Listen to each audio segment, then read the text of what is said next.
You ask Tiger to solve. This deals with linear equations with one unknown. The final result is y equals -13/18. Let's solve it step by step. Group all constants on the right side of the equation. Add 1/4 to both sides. Combine the fractions.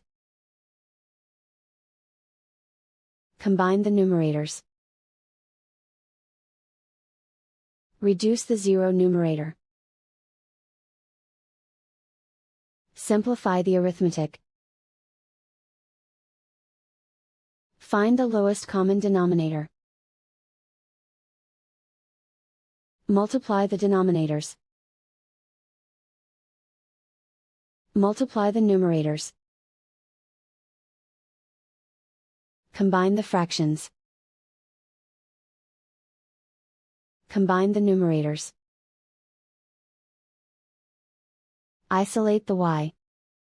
Multiply both sides by inverse fraction 2/3. Group like terms. Multiply the coefficients.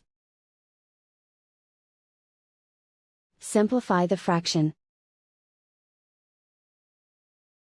Multiply the fractions.